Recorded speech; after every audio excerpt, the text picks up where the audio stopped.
오늘은 십자가 죽음을 통한 영광이라는 제목으로 고난주간을 앞두고 함께 은혜를 나누고자 합니다. 배우 조승우 씨 아시죠? 배우 조승우 씨가 첫사랑에 관한 자신의 경험담을 적은 글이 있습니다. 그가 중학교 1학년 때 일인데요. 조승우 씨가 지금도 제가 재보지는 않았지만 키가 그렇게 커 보이지는 않은 것 같습니다. 중학교 1학년 때 150cm였다고 하죠. 키가 작아서 교실 맨 앞자리에 앉았는데 불행하게도 키가 큰 여학생을 짝사랑을 했던 겁니다. 그 여학생 키는 160cm. 맨 뒷줄에 그 여학생은 소년은 앉아 있었던 것이죠. 이 소년 조승우는 고개를 돌려서 이렇게 짝사랑하는 여학생을 힐끔힐끔 보니까 그 마음이 얼마나 애틋했겠습니까? 저도 중학교 때 괜히 초등학교 때 괜히 연필도 떨어뜨리고 지우개도 떨어뜨려서 저도 키 큰 여자애들을 봤던 기억이 있습니다만은 맨 앞줄에 앉았던 터라 늘 그 제대로 보지 못하는 안타까움이 소년 조승우에게 있었습니다. 그런데 선생님께서 할렐루야, 이 앞줄과 뒷줄을 다 바꾸라, 이제 이렇게 얘기를 한 겁니다. 키 작은 조승우 소년이 뒷줄에 앉으니까 그 앞모습은 보지 못해도 뒷모습을 시간마다 실컷 보니까 너무 행복했던 것이죠. 소년 조승우는 좋아가지고 시간마다 그 여학생을 바라보는데 어느 날인가 수업 중에 자기 눈 주위가 번쩍번쩍 빛나더라는 것입니다. 왜 그럴까? 주변을 두리번거렸는데 자기가 사랑하는 소녀가 손거울로 누구를 보고 있었다?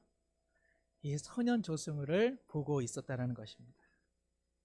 이야, 가슴이 설레시죠? 이런 이야기를 듣고서도 공부할 것이지 이러면 이제 산보 좀 나가셔가지고 봄 햇살도 맞으시고 그러셔야 됩니다. 그렇게 이제 무덤하게 살서는 안 되는 것이죠. 둘이 그 거울을 통해서 눈이 마주친 겁니다. 얼마나 설레었겠습니까? 내가 누군가를 좋아하는데 그 사람도 나를 좋아해. 그 순간만큼 가슴 설레고 돌아가고 싶은 날들이 어디 있겠습니까? 주님께서 우리를 사랑하십니다. 그런데 우리도 주님을 사랑합니다. 주님의 시선과 우리의 시선이 만나는 그날은 얼마나 설레는 날이겠습니까? 오늘도 우리 사랑하는 모든 성도님들, 주님이 우리를 보고 계시니 우리도 주님의 시선 바라봄으로 우리의 가슴이 설레이는 그야말로 복된 주일 되시기를 소망합니다. 오늘 본문은 종려주일을 배경으로 하고 있습니다.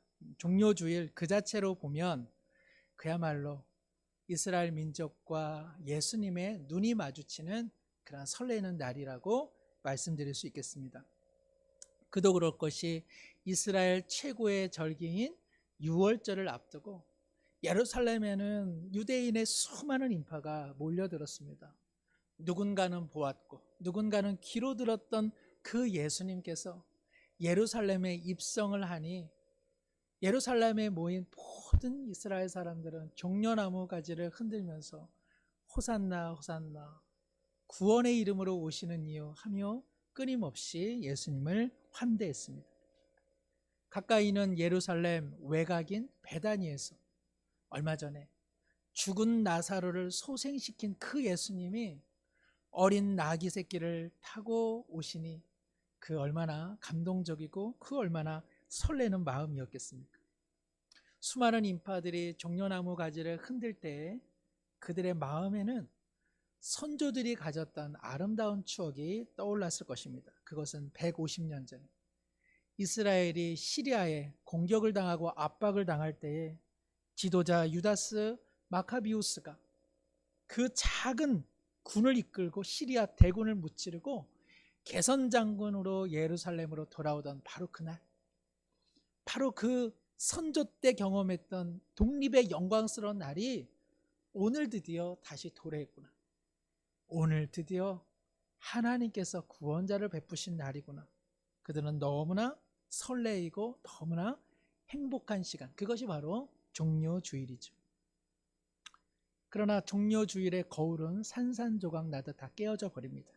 우리가 잘 아는 것처럼 종려주일이 마냥 기쁠 수 없는 까닭은 바로 종려주일을 필두로 하여 예수님은 그 유월절 그야말로 죽음으로 사지로 몰아가기 때문에 그러하죠. 이처럼 비극적인 이야기가 있을까 싶을 정도입니다.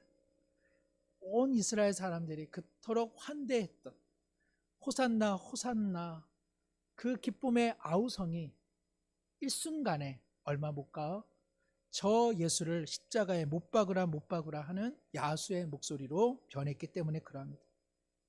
예수님은 목요일에 제자들과 마지막 식사를 하고 세족식 이후에 가룟 유다는 예수님을 팔고자 자리를 박차고 나갑니다.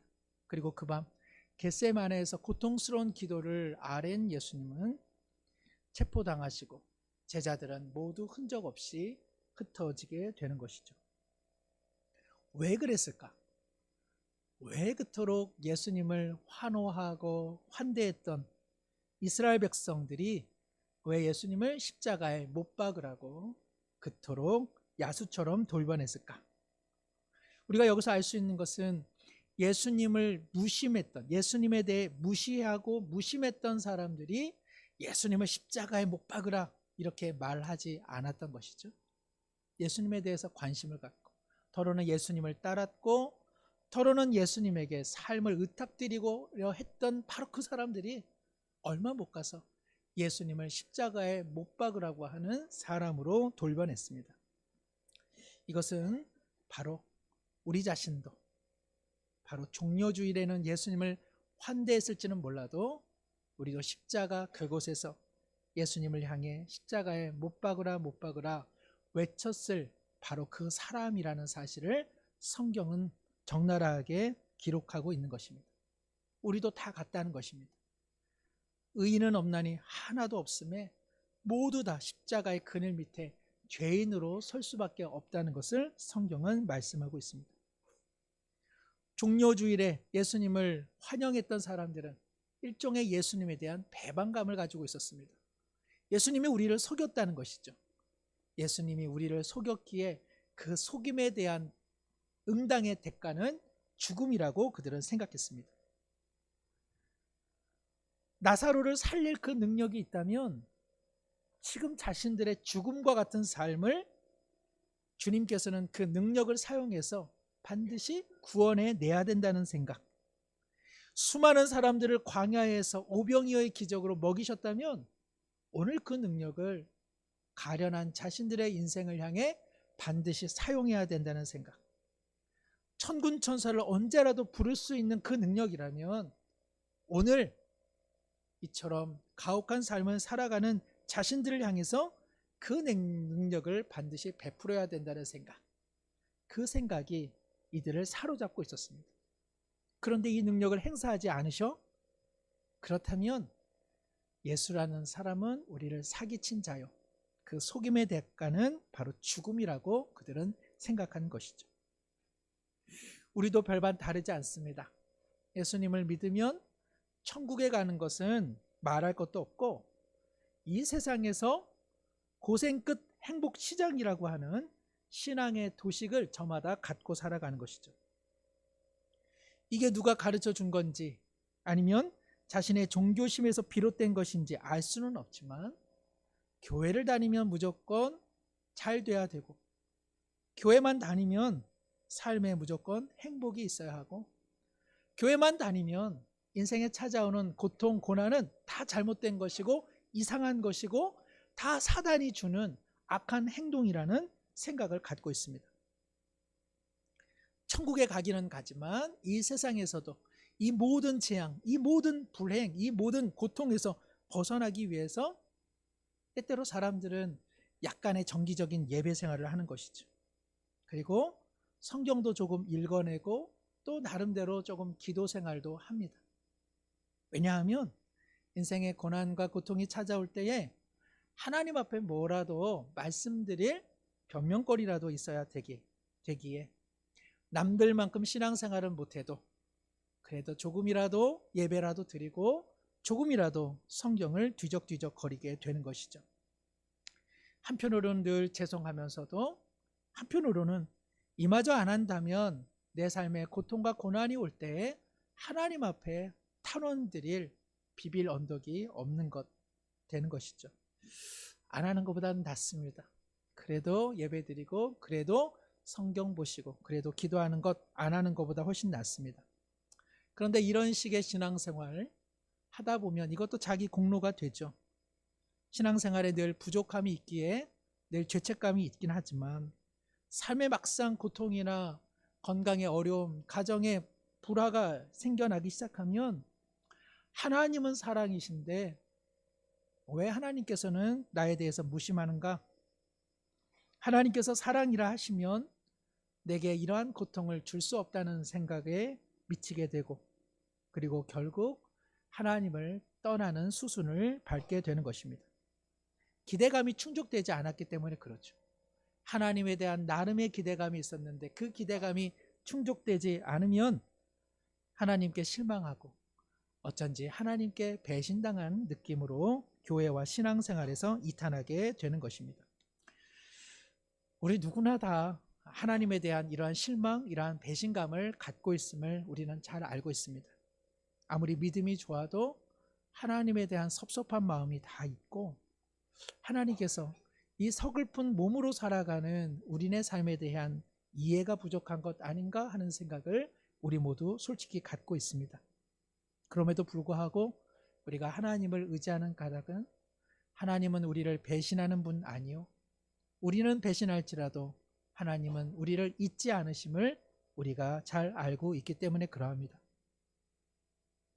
우리가 종종 품고 있는 배신감, 하나님에 대한 이 배신감의 정체는 말씀드린 것처럼 자기 주관, 자기 사랑의 결과입니다.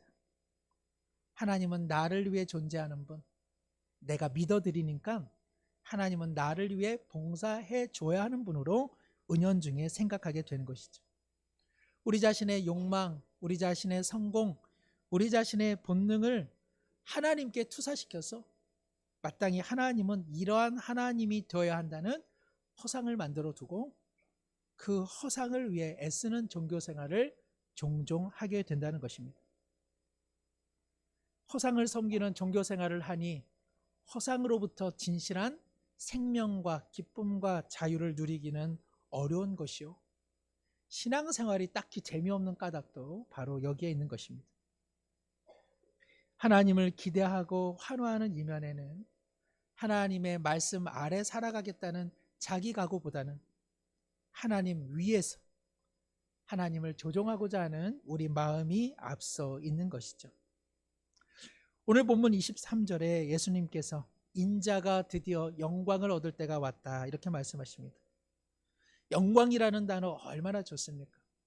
이번에 보니까 국무총리로 이렇게 내정이 되는 후보자가, 대통령 당선자께서 이 어려운 때에 자신과 같은 사람을 불러주니 참 부담도 되면서 큰 영광으로 생각합니다. 그렇죠. 얼마나 그것이 큰 영광이겠습니까? 그러나 예수님의 영광, 이 영광은 사람들에게 부합되는, 사람들의 욕망에 부합되어 얻는 영광이 아님을 말씀하고 있습니다. 만약 예수님의 영광이 종려주일, 종려나무가지를 흔들며 예수님을 환대하는 그 사람들의 욕망에 응답하는 영광이었다면 고난주간은 있었을까요? 없었을까요? 고난주간은 없었을 것입니다. 그냥 쭉 행복한 주간만 있게 되었겠죠. 요한복음에서 예수님께서 영광을 얻는 때는 언제나 하나님의 뜻을 이루실 때, 하나님의 뜻이 이루어질 때만 예수님은 영광을 얻었다고 고백하십니다. 요한복음에서 예수님은 자기 자신을 끊임없이 하나님 아버지로부터 보냄받은 자라고 끊임없이 되풀이하시면서 말씀하십니다. 얘들아, 나는 하나님의 뜻을 이루기 위해 이 땅에 보냄받은 존재요, 하나님의 뜻을 이룰 때만 하나님께 영광이요, 그것이 나의 영광이 되는 존재라고 끊임없이 말씀하셨습니다. 그러므로 예수님에게 있어 영광은 아버지의 뜻을 수행하는 것이요, 보냄받은 아버지의 일을 완수하는 것이 예수님의 영광이었습니다. 그런데 그 영광의 성취 방법은 무엇이었을까? 24절에 주님은 말씀하십니다. 함께 읽습니다.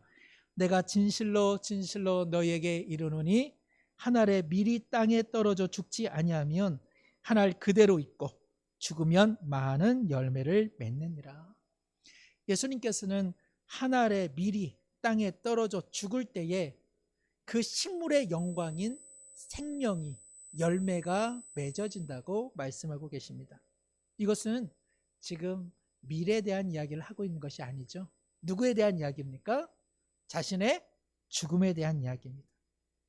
내가 그대로 있으면 그것이 영광이 아니라 내가 죽어야 열매가 맺나니 그 죽음이 나의 영광이라고 말씀하고 있는 것이죠. 예수님의 영광은 오직 죽음을 통해서 임하는 영광입니다.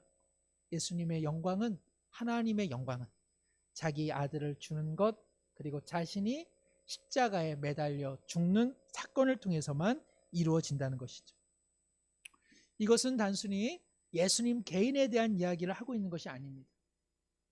예수님은 우리에게도 자신에 대한 기대치를 바꾸라고 말씀하고 있는 것입니다. 하나님을 보는 방법, 예수님을 믿는 신앙의 방법 바꾸라는 이야기죠. 우리에게 은혜를 주시고 생명을 주시는 하나님의 방법은 반드시 죽음을 통해서만 임하게 된다는 것입니다. 예수님의 십자가의 순환과 죽음을 그저 기도와 그저 찬양으로 끝내지 말고 예수님은 마음판에 새기라고 지금 말씀하고 있는 것입니다. 노래로 그치지 말고, 그리고 고백으로 그치지 말고 예수님께서 죽음의 방식을 통해 하나님의 영광을 드러내는 이 삶의 방식을 너의 삶의 방식으로 받아들이라고 말씀하고 있는 것입니다.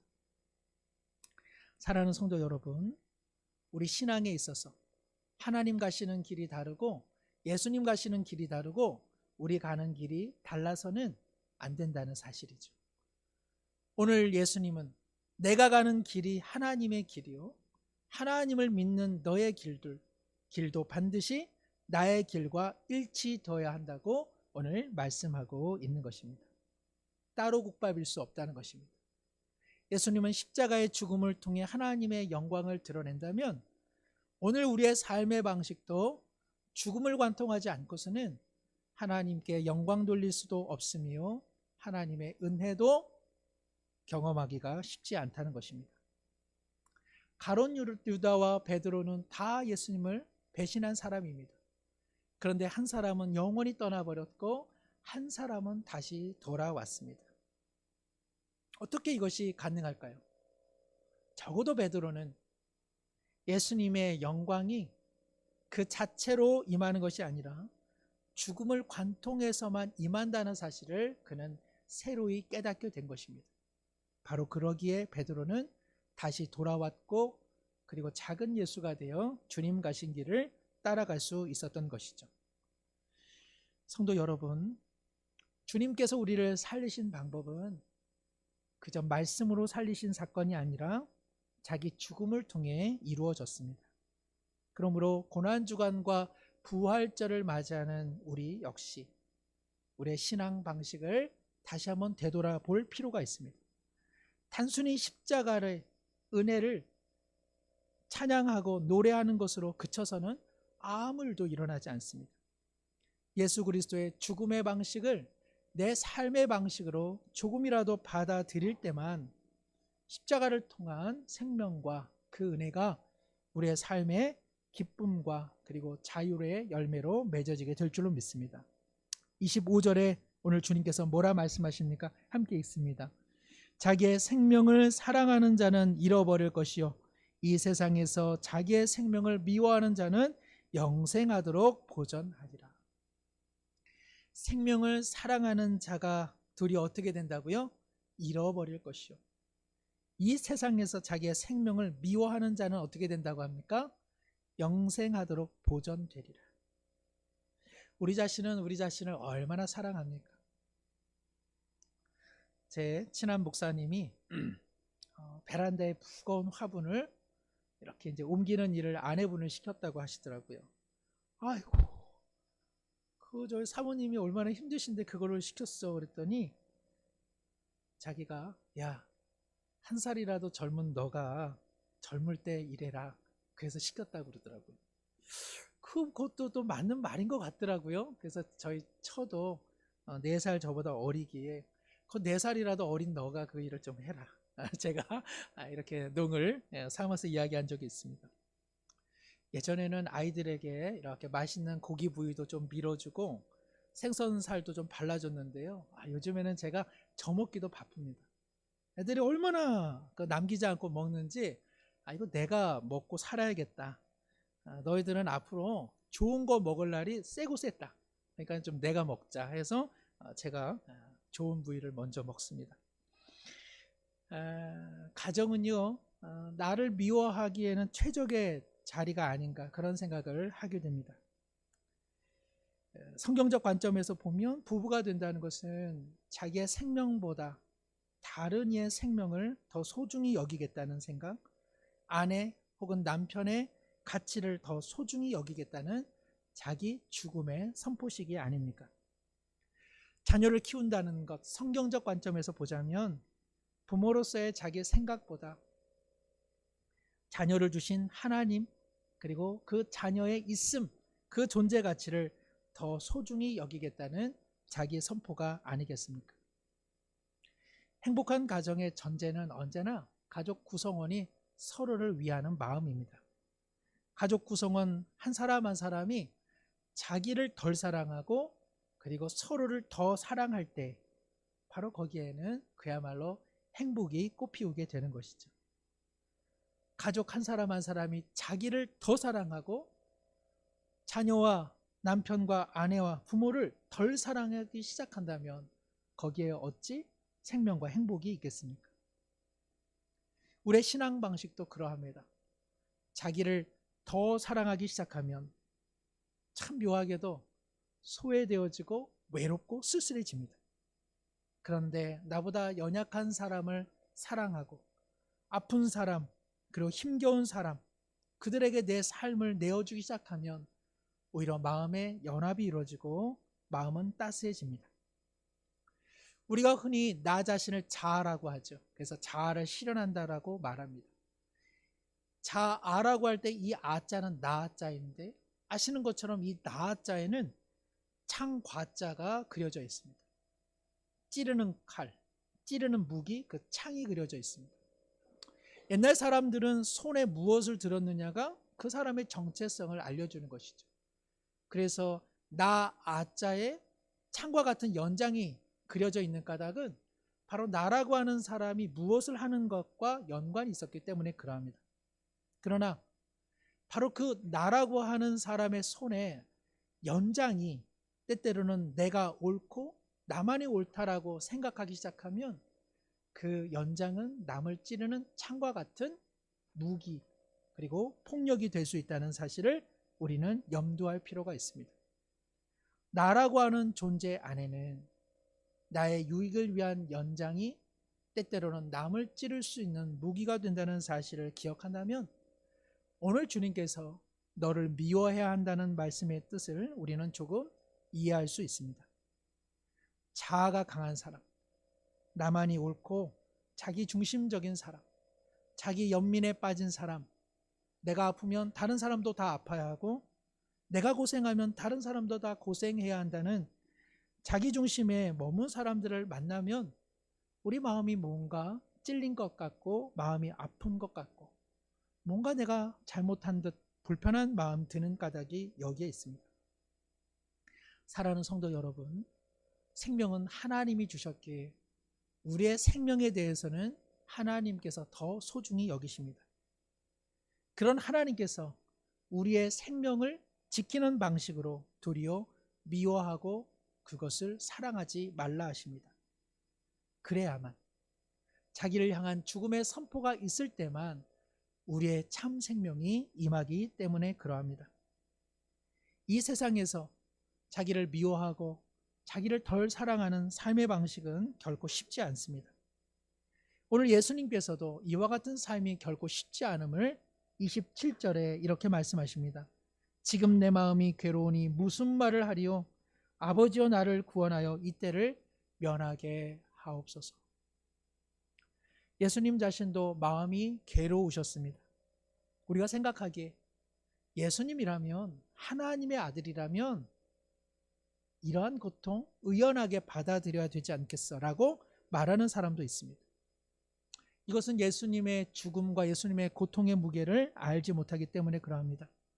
예수님이 짊어지고 있는 죽음의 무게는 십자가 몇 킬로그램의 무게가 아닙니다. 예수님이 당하고 있는 고통은 그저 자신의 고통이 아닙니다. 온 인류가 하나님을 대적하여 버린 모든 죄의 값, 그리고 이후에도 버릴 모든 죄와 모든 눈물과 모든 인류의 고통을 예수 그리스도의 몸으로 짊어지고 있기 때문에 그러합니다. 예수님의 죽음의 무게는 사랑하는 아버지가 심판자가 되어 사랑하는 아들에게 내리는 형벌의 무게입니다. 아버지도 울고 아들도 울고 있는 그 고통입니다. 우리는 영화나 영상을 통해 십자가의 형틀이 얼마나 가혹한지, 그 채찍이 얼마나 무서운 무기인지 종종 보고 거기에 눈물을 흘립니다마는 예수님이 두려워한 것은 십자가의 고통이 아닙니다. 예수님께서 두려워한 것은 로마 군병들의 조롱 혹은 십자가 형벌이 주는 가혹한 물리적 폭력이 아닙니다. 예수님이 경험하고 있는 고통은 인류가 흘리고 있는 모든 눈물의 무게인 것이죠. 그러나 예수님께서는 이 고통 중에도 이렇게 고백하십니다. 27절 하반절에 그러나 내가 이를 위하여 인때에 왔나이다. 아버지여, 아버지의 이름을 영광스럽게 하옵소서 하시니, 우리 함께 읽습니다. 이에 하늘에서 소리가 나서 이르되 내가 이미 영광스럽게 하였고 또다시 영광스럽게 하리라 하시니 아멘. 예수님의 이 고백의 무게중심은 앞에 있지 않죠. 그 하반절 그러나 내가 이를 위하여 이때에 왔나이다. 우리 다른 복음서에서는 이 잔을 면하게 하소서, 그러나 내가 이 잔을 마시겠나이다. 바로 그 기도의 변형이 오늘 요한복음 27절의 말씀입니다. 그러나 내가 이를 위하여 이때에 왔습니다. 여기 그러나는 헬라어로 알라라고 하는 발음인데 그 뜻은 그러나 뜻도 있지만 아니다라는 뜻도 있습니다. 그러니까 예수님께서 하나님 아버지, 이 괴로움으로 인하여 내가 지금 무슨 말을 할 수 있겠습니까? 이 인류의 고통을 짊어져야 하는 이 순간을 면하게 하소서. 그리고 곧바로 고백합니다. 아니다, 아니다. 내가 이곳에 왔음은 십자가의 죽음을 통해 아버지의 영광을 이루는 것이니 아니다, 나는 이 십자가의 길을 걸어가겠노라고 하는 자기 결단의 선포입니다. 이에 대해서 우리 하나님 아버지께서 뭐라 말씀하십니까? 아니다, 아니다, 사랑하는 내 아들아, 너를 통해 이미 나는 영광을 받았고 십자가의 죽음을 통해 우리는 영광을 누리게 될 것이다 말씀하고 있는 것입니다.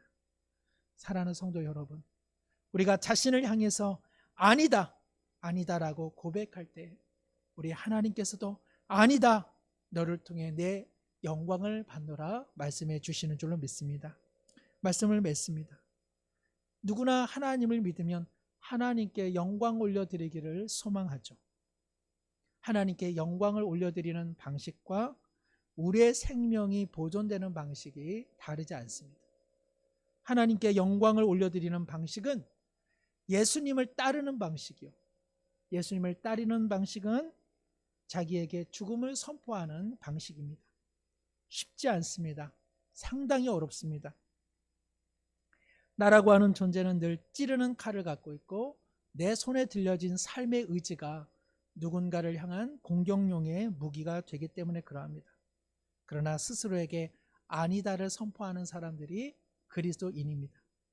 그럴 때 비로소 주님과의 눈의 마주침이 있어 우리의 신앙에는 기쁨의 설레임과 사랑이 지속되는 것입니다. 고난주간과 부활절을 맞이하는 우리 모두 십자가의 죽음을 단순히 묵상하고 찬양하고 기도하는 것으로 그치지 않고 십자가의 죽음의 방식을 내 신앙의 방식으로 삼는 거룩하고 구별된 한 주가 되기를, 그리하여 부활절 예수 그리스도의 부활이야 그야말로 우리에게 영광이 되는 복된 한 주가 되기를 소망합니다. 기도합니다. 하나님 아버지, 우리를 살려내신 방식은 죽음을 통한 방식이기에 우리의 생명이 보존되는 방식도 오직 죽음의 길을 통한 은총의 방식인 줄로 믿습니다. 십자가를 통해 자기 죽음의 연습을 날마다 실행하는 우리 모두가 되게 해주시고, 죽음 끝에 영생하는 은혜, 부활의 은혜가 있음을 믿음으로 바라보게 하여 주옵소서. 서글픈 세상의 육신의 몸으로 살아갈 때 서러움이 많은 것을 주님께서 아시오나 주여 자기 사랑과 자기 연민에 빠지지 않게 도와주시고, 아니다 내가 하나님의 영광을 위해 살겠노라 거듭 다짐할 때에 아니다 너를 통해 이미 영광을 받았노라 말씀하시는 주님과 시선이 만나는 기쁘고 감사의 한 주간이 되게 하여 주옵소서. 예수님의 이름으로 기도드리옵나이다. 아멘.